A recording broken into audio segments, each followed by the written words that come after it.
Doctor Ram Manohar Lohia ने कहा था, अगर सड़कें खामोश हो जाएं तो संसद आवारा हो जाएगी। लेकिन आज झारखंड की सड़कें खामोश नहीं हैं।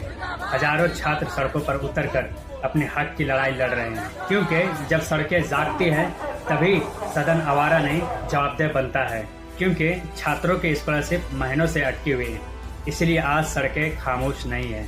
SC, ST, OBC छात्रों के लिए स्कॉलरशिप सिर्फ मदद नहीं है, जीवन रेखा है। इसके बिना कई छात्रों की पढ़ाई नहीं बल्कि पूरी जिंदगी अंधेरे में चली जाती है और उनका भविष्य और उनका किस्मत फीस के एक रसीद में कैद होकर रह जाती है। और याद रखिए, यह कोई एहसान नहीं है। संविधान के आर्टिकल 46 कहता है कि राज्य कमजोर वर्गों को शिक्षा का प्राथमिकता देगा।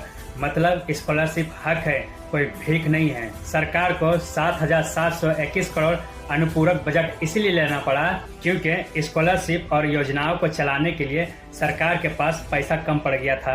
और असली घमासान यहाँ पे है, राज्य कहता है कि केंद्र फंड रोक के रखा है, पैसा रोक के रखा है, और केंद्र कहता है कि राज्य अभी तक यूटिलाइजेशन सर्टिफिकेट नहीं दिया है। यूटिलाइजेशन सर्टिफिकेट वो होता है कि पिछली बार का हिसाब किताब, यानी राज्य सरकार केंद्र को हिसाब किताब अभी तक नहीं दिए हैं। ये केंद्र का कहना है। एक कहता है पहले पैसा, केंद्र कहता है पहले हिसाब।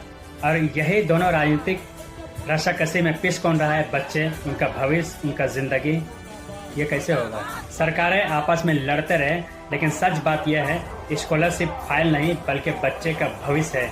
और भविष्य किसी भी राजनीतिक का खींचातानी का मोहरा नहीं बन सकता है।